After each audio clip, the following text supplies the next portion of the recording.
Good morning, everyone. What had we discussed in the previous class?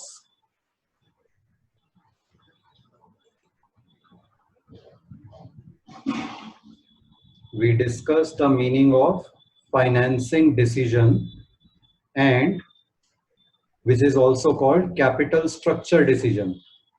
Then we discussed the concept of trading on equity, which is also called favorable financial leverage. What does this concept state, trading on equity?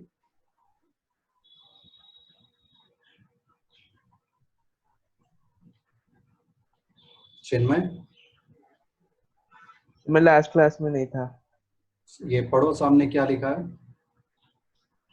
If the cost of a debit less than the return on investment, higher proportion of debits in capital structure lead to higher earning per share. Yes. B silent होता है इसमें. Debt. If cost of debt is less than return on investment, higher proportion of debt in the capital structure leads to higher earnings per share. और इसका numerical example भी हमने देखा था और 3 केसेस किए देखे थे. When cost of debt is less than return on investment, when it is equal to return on investment, and when it is more than return on investment. ठीक है. तो डेट का प्रोपोर्शन जब ज्यादा हो और कॉस्ट ऑफ डेट लेस हो return on investment से, तो अर्निंग पर शेयर बढ़ जाती है, but at the same time financial risk भी बढ़ जाता है. ठीक है. Now we will discuss factors determining capital structure, और we can say factors determining the financing decision of a company. Means आपको डिसाइड करना है कि ज्यादा कैपिटल आप इक्विटी से रेज करोगे या डेट से रेज करोगे. तो what all factors will you keep in mind to decide that? First one is ROI, return on investment. Okay. If return on investment is higher than the cost of debt, in other words, if cost of debt is less than return on investment, ये किस चीज की condition थी? Trading on equity की. तो अगर ROI cost of date से ज्यादा है, the company may prefer more of debt. Why? Because it can avail the benefit of trading on equity. Okay. But if ROI is lower than cost, then company may prefer more of equity. Yes, equity, to avoid financial risk as well as avoid reduced earning per share. Second factor is risk. Financial risk involved in debt is more. Why? Generally it is more. Why? Because debt पर, मतलब debentures पर, loans पर, borrowed funds पर आपको regularly interest पे करना ही है, whether you have sufficient profit or not, whether you have sufficient funds or not. ठीक है. जबकि इक्विटी में डिविडेंड पे करना कंपलसरी नहीं है अगर प्रॉफिट कम हो या नहीं हो तो. सेकेंडली, डेट में principal amount needs to be repaid on a specific date after a specified period. That is also fixed obligation. जबकि इक्विटी में ऐसा नहीं है. इक्विटी जब तक कंपनी चल रही है तब तक इक्विटी यूज करती रहती है company generally.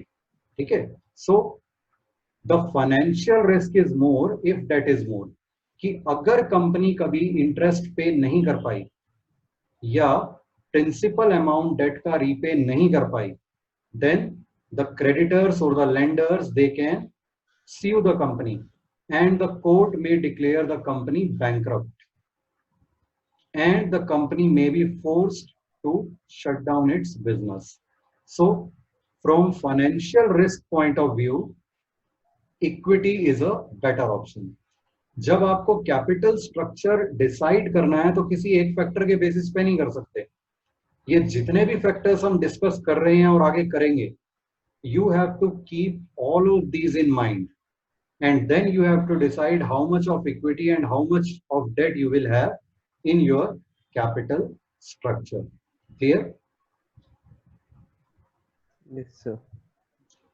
Next is cash flow position.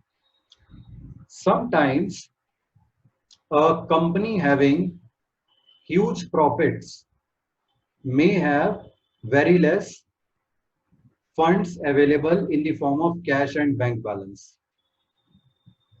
कैसे हो सकता है ऐसा?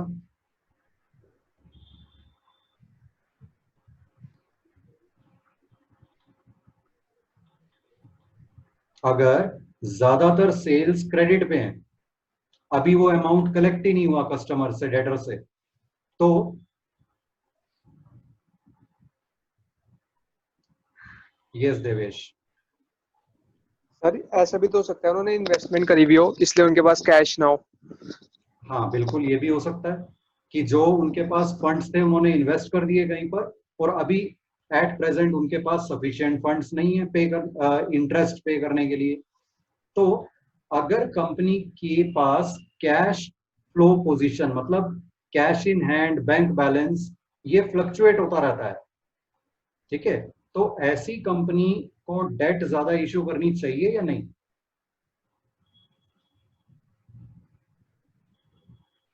नहीं करनी चाहिए। क्यों?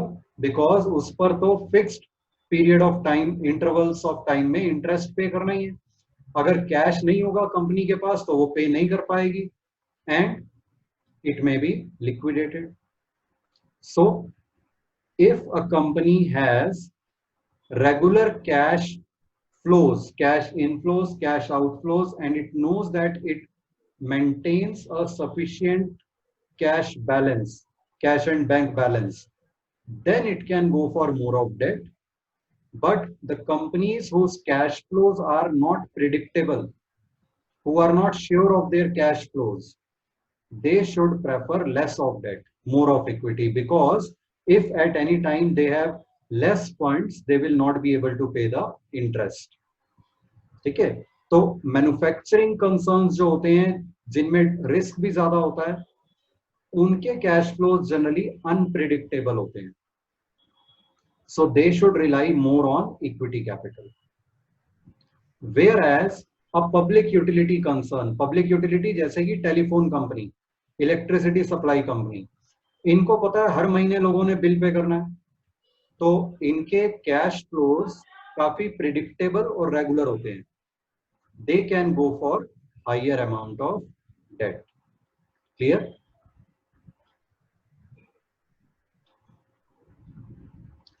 Then next point is control. किसका कंट्रोल? Shareholders. हाँ बोलो। Existing shareholders control. Yes, existing shareholders का कंट्रोल। थोड़ा सा माइक की वॉल्यूम अपनी फुल कर लो चिन्मय, या माइक के पास होके बोलो, वॉल्यूम तुम्हारी बहुत कम आ रही है। If existing shareholders of the company want to retain control in their own hands, then they will prefer more of equity or debt for raising further capital.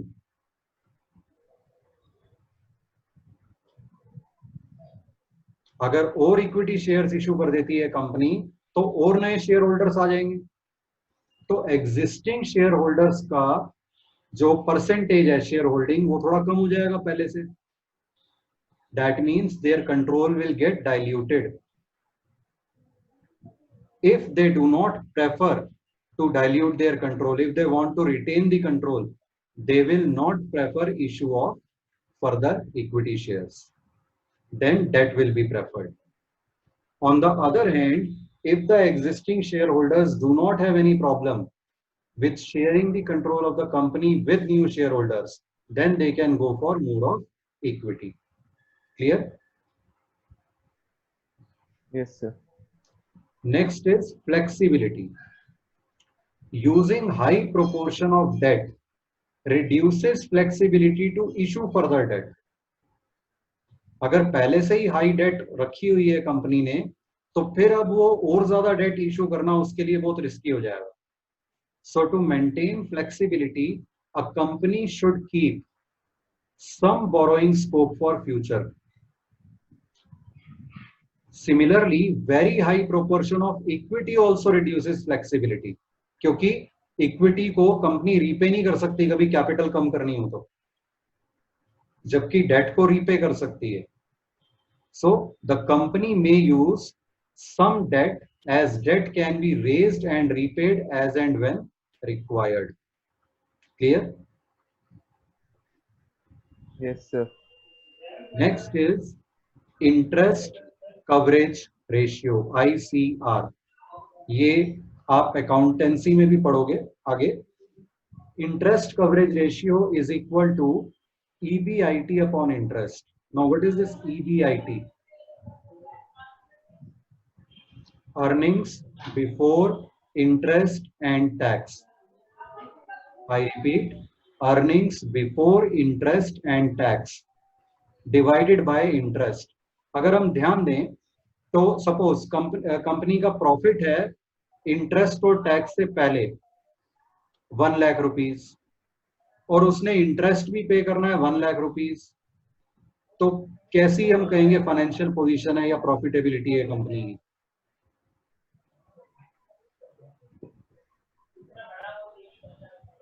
अगर ये रेशियो 1:1 आता है, मतलब जितना इंटरेस्ट पेमेंट करनी है उतना ही प्रॉफिट है बिफोर इंटरेस्ट, तो इसका मतलब सारा प्रॉफिट तो इंटरेस्ट पेमेंट में चला जाएगा. शेयर होल्डर्स को देने के लिए या कंपनी में री इन्वेस्ट करने के लिए कुछ बचेगा ही नहीं. तो ये कोई अच्छी पोजीशन नहीं है. ऐसी कंपनी को फर्दर डेट के बारे में तो सोचना भी नहीं चाहिए, और खराब पोजीशन हो जाएगी उनकी. इंटरेस्ट कहां से पे करेंगे, प्रॉफिट ही नहीं है उतना. ठीक है. If this ratio is let us से 2 टाइम्स, मतलब जो प्रॉफिट बिफोर इंटरेस्ट है वो इंटरेस्ट से डबल है. तो सपोज 2 लाख का प्रॉफिट है बिफोर इंटरेस्ट और इंटरेस्ट पे करना है 1 लाख, तो इंटरेस्ट पे करके भी आधा प्रॉफिट तो बचेगा एटलीस्ट. देन वी कैन से कि चलो सेटिस्फैक्टरी है पोजीशन, थोड़ी सी डेट रेस की जा सकती है. ठीक है. So higher this ratio, more is the scope for issuing more of debt because financial risk is less. Lower the ratio, specially अगर 2 से कम है तो फिर हमें और डेट पे नहीं जाना चाहिए because financial risk is already too high. ठीक है. So higher the ratio, lower the financial risk, and company can issue more of debt. The lower this ratio, more the financial risk, and company should use more of equity. Is this clear? Yes, sir. Next is debt service coverage ratio, DSCR. ये interest coverage ratio से भी better है. अच्छा, इसमें interest coverage ratio में हमने earning before interest and tax क्यों ली? Why not after interest? क्योंकि इंटरेस्ट किस में से पे करेंगे, जो इंटरेस्ट से पहले का प्रॉफिट है उसी में से पे करना है ना इंटरेस्ट, तो उसी से कंपेयर करेंगे. अगर इंटरेस्ट ऑलरेडी पे कर चुके हैं, उस प्रॉफिट को इंटरेस्ट से कंपेयर करने का कोई यूज ही नहीं है. That is why we used earning before interest and tax. Now debt service coverage ratio is an even better measure or indicator of risk or of financial position of the company. इसका क्या formula होता है? Net operating income upon total debt service. ठीक है. अब net operating income क्या होती है? Net operating income is profit after tax, क्योंकि टैक्स तो गवर्नमेंट को चला जाना है, तो उसे पहले लेस कर दो, वो तो जाना ही जाना है. That is not available for interest payment, that is not available for any other payment. So profit after tax लेते हैं हम इसमें. दूसरा, इंटरेस्ट उसमें ऐड बैक कर दो, यानी profit before interest but after tax हो गया. फिर उसमें ऐड कर दो non cash expenses including depreciation, क्योंकि उनमें कोई कैश तो जाना नहीं, तो वो अमाउंट भी अवेलेबल है इंटरेस्ट की पेमेंट के लिए. फिर इसे डिवाइड करो किससे? Preference dividend. वो भी फिक्स्ड अमाउंट है, देना ही होता है प्रेफरेंस डिविडेंड का. इंटरेस्ट का भी फिक्स्ड अमाउंट है जो देना ही होता है, plus principal repayment during the year. Coming year में या करंट ईयर में हमें कितना प्रिंसिपल अमाउंट रीपे करना है लोन्स का, ये भी हम ले लेते हैं डिनोमिनेटर में. तो इसलिए कहते हैं कि ये बेटर इंडिकेटर है, क्योंकि ये देख रहा है हमारा प्रॉफिट सिर्फ इंटरेस्ट के लिए नहीं, बल्कि डिविडेंड की पेमेंट के लिए भी, बल्कि प्रिंसिपल अमाउंट की रीपेमेंट के लिए भी कितना सफिशिएंट है। ठीक है, again if this ratio comes 1:1, मतलब जितना हमारा प्रॉफिट है उतनी ही हमने ये फिक्स्ड पेमेंट्स करनी है, इंटरेस्ट की, डिविडेंड की, प्रिंसिपल रीपेमेंट की। सो position is not very good, मतलब ये सारी पेमेंट्स करने के बाद कुछ प्रॉफिट बचेगा ही नहीं। तो हो सके तो एग्जिस्टिंग डेट कम करनी चाहिए कंपनी को, और के बारे में तो सोचना भी नहीं चाहिए डेट के बारे में। If this ratio is 2 times, मतलब प्रॉफिट इन फिक्स्ड पेमेंट्स का डबल है, तो सेटिस्फैक्टरी पोजीशन हम कह सकते हैं, और थोड़ी सी डेट अगर चाहे तो और इशू कर सकते हैं। So again higher this ratio means lower the financial risk, more of debt can be issued, and vice versa.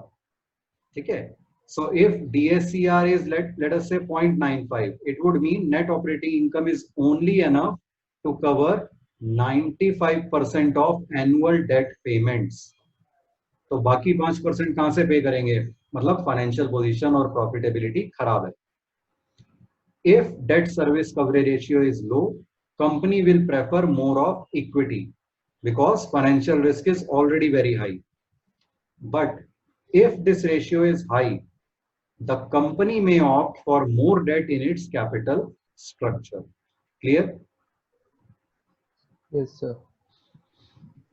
Next point is flotation costs.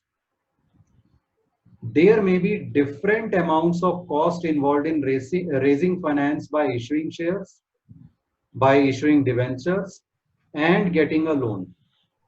Shares को इशू करने में जो आपने प्रोस्पेक्टस प्रिंट करवाना है, एडवर्टाइजमेंट देनी है, अंडर राइटर्स अपॉइंट होंगे, उन्हें कमीशन देना है, ये सब उससे रिलेटेड फ्लोटेशन कॉस्ट होंगी। ऐसे ही डिबेंचर्स को इशू करने में ये जितने भी खर्चे आने हैं वो डिबेंचर की फ्लोटेशन कॉस्ट हो गई।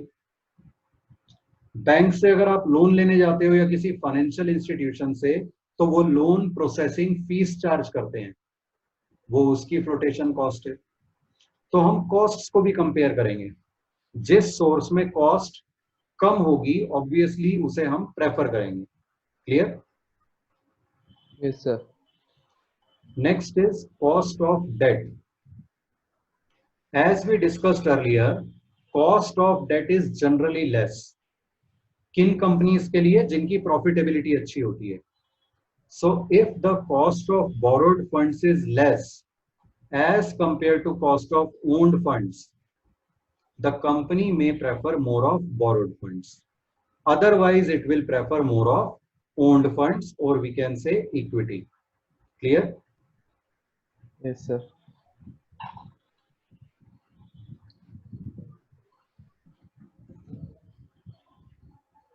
Next point is tax rate.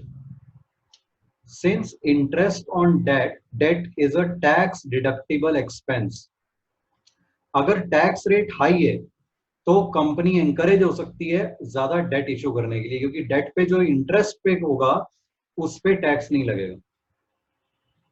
ठीक है, so interest being tax deductible, higher tax rate में encourage the company to use more of date.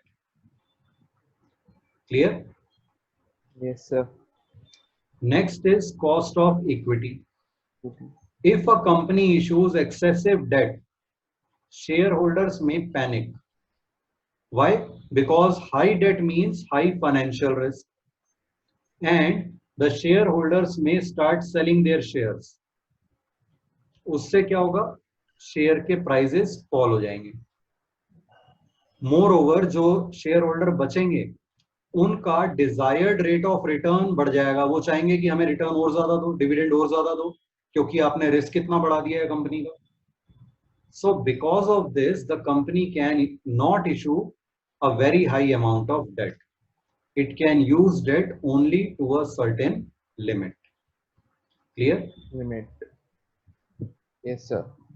Next point is regulatory framework, मतलब लीगल फ्रेमवर्क।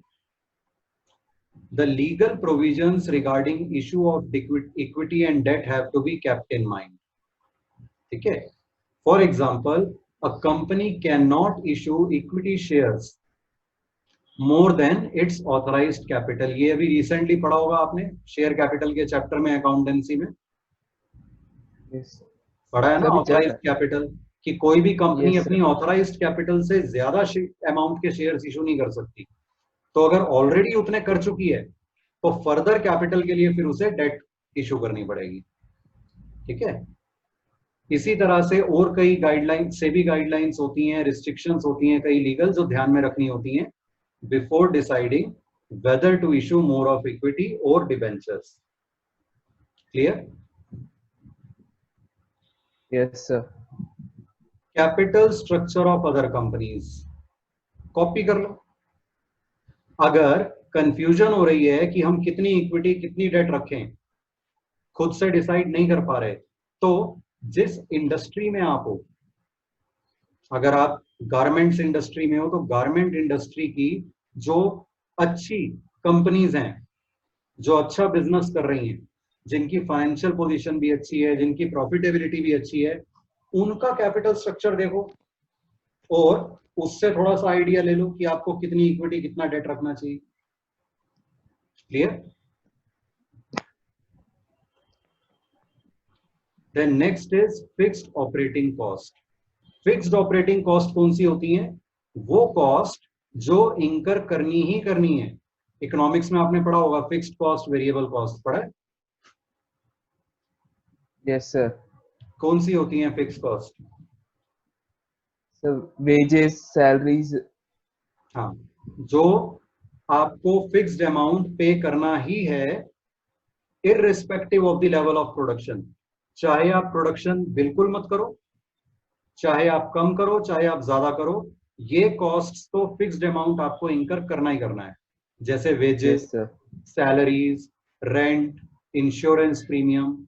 तो अगर company की fixed operating cost already high हैं, then it may become difficult for such a company to pay interest, because interest भी एक fixed cost है, पे करना ही है at regular intervals, so lesser debt will be preferred. Whereas if fixed operating costs are low, then the company can pay interest also easily, and then it can opt for higher level of debt. Clear? Next is stock market conditions during a depression. Depression क्या होता है? कोई चीज गिर जाना। हाँ, economics में या बिजनेस टर्म्स में जब हम डिप्रेशन की बात करते हैं, मतलब जब सारी बिजनेस एक्टिविटी बहुत लो चल रही हो, बहुत लो लेवल पे चल रही हो, तो ऐसे टाइम पे लोग रिस्क लेना प्रेफर नहीं करते, इन्वेस्टर्स। तो ऐसे टाइम पे इक्विटी शेयर्स खरीदना वो प्रेफर नहीं करते। तो ऐसे में कंपनी ने अगर इशू करना है तो उसे इक्विटी शेयर्स इशू करेगी, ज्यादा लोग सब्सक्राइब ही नहीं करेंगे। So the company should go for more of debt in such a time. Depression का ओपोजिट होता है बूम। बूम मतलब when the economic activity is at a very high level. 4 business cycles होते हैं: boom, recession, depression, recovery. Boom मतलब very high level of business activity. Recession मतलब when business activity is slowing down. Depression when it is at a very low level. Recovery when again the business activity is picking up and increasing. तो depression में लोग equity में कम invest करना चाहते हैं, तब debt better रहेगी issue करनी। But during a boom period when business activity is very high, companies are making good profits, ऐसे में इन्वेस्टर्स इक्विटी शेयर्स में इन्वेस्ट करना प्रेफर करते हैं। So in such a case, the company can issue more of equity. Clear? Yes, sir. Any doubt up to here, anyone? No, sir. Okay, we will stop over here for today. Anyone having any doubt, you can ask. No? Okay, thank you. No, sir. Thank